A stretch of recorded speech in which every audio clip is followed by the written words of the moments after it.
Wararka naga soo gaaraya magaalada Gaalkacyo ee gobolka Mudug gaar ahaan waqooyiga magaaladaas ayaa waxay ku waramayaan in saacadihii la soo dhaafay Gaalkacyo ay martigelisay ciidamadii ugu badnaa ee ka tirsanaa daraawiisha maamulka Puntland kuwaasoo la sheegay inay ka soo baxeen fariisimo ay ku lahaayeen qaybo ka mid ah gobolka Bari. Magaalada Boosaaso ee xarunta gobolka Bari iyo magaalooyin kale oo gobolkaasi ka tirsanaa ayaa lagu soo waramayaa ciidamadan inay fariisimo kala duwan ku lahaayeen, waxaase saacadihii la soo dhaafay la sheegay inay u soo raqaaseen magaalada Gaalkacyo si gaar ah waqooyiga magaaladaas oo ah dhinaca maamulka Puntland uu maamulo.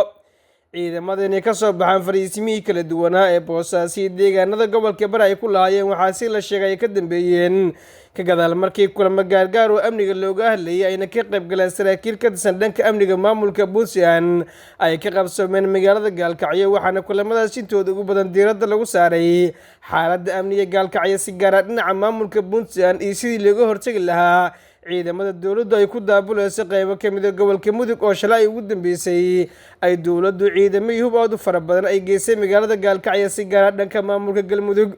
Kulamadii amniga looga hadlayay Gaalkacyo ka qabsoomay kadib waxaa awaamiiro kala duwan la siiyey saraakiisha ciidamada daraawiisha maamulka Puntland, taasoo ugu dambeyn keentay ciidamada daraawiisha Puntland oo wata hub iyo gaadiid aad u tiro badan ay ka soo ruqansadaan magaalada Boosaaso ee gobolka Bari ayna u soo dhaqaaqaan dhanka magaalada Gaalkacyo, iyadoo saacadihii la soo dhaafay ay ciidamada daraawiisha maamulka Puntland dhaqaaqyo kala duwan ka wadeen waqooyiga magaalada Gaalkacyo ee gobolka Mudug. Dhaqaaqyadan tirada badan ee ciidamada daraawiisha Puntland Gaalkacyo ay ka sameynayaan iyo kuwa Boosaaso ka soo ruqaansaday ayaa sida la sheegay waxaa loogu talagalay inay qayb ka noqdaan xaqiijinta amniga Gaalkacyo iyo sidoo kaleeto in laga hortago dhaqaaqyada ciidamada dowladda ay ka sameynayaan qaybo ka mid ah gobolka Mudug, maadaama dowladdu ciidamadii ugu badnaa ay ku daabulaysa halkaas xilli ay xusid mudan tahay in qayb ka mid ah ciidamadii BSF ee kolonel Puntland hoos tagi jiray ay u wacdeen dhanka dowladda federaalk ee Soomaaliya oo si gaar ah awaamirtooda Muqdisho laga bixiyo, iyadoo saraakiil kala duwan oo hore BSF kaga tirsanaa ama xitaa maamulka Puntland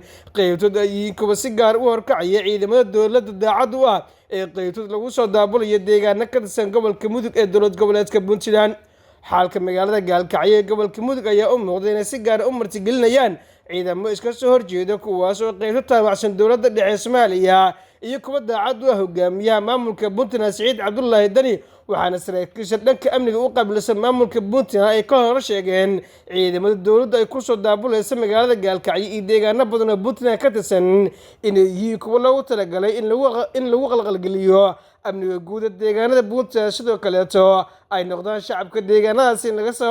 la iskaga horkeeno, balse maamulka Siciidan uu hogaamiyo arrinkaasi aan u cuntamaynin, taasna ay keentay in ciidamadii ugu badnaa Puntland ka tirsan qaybtood in lagu soo daabulo magaalada Gaalkacyo halka intooda kaleeto si guud heegan buuxda loo geliyey. Dhowaan Boosaaso waxaa ku dagaalamay ciidamada daraawiisha maamulka Puntland sidoo kaleeto kuwa BSF-ta ee dowladda dhexe hoostaga, waxaana dagaalkaasi ka dhashay khasaare kala duwan iyadoo dib loo celiyey hub iyo gaadiid laga furtay ciidamada dowladda daacad u ah kuwaasoo dagaal kula galay ciidamada daraawiisha Puntland deegaanka laaga duleedka magaalada Boosaaso. Xog walba ku soo korortay xaalka Gaalkacyo ciidamada lagu soo daabulayaba wixii ku soo kordha wararkan iyo barnaamijyada dambe ayaa idin kula wadaagi doonaa saaxiibayaal. Doorabi qadaro.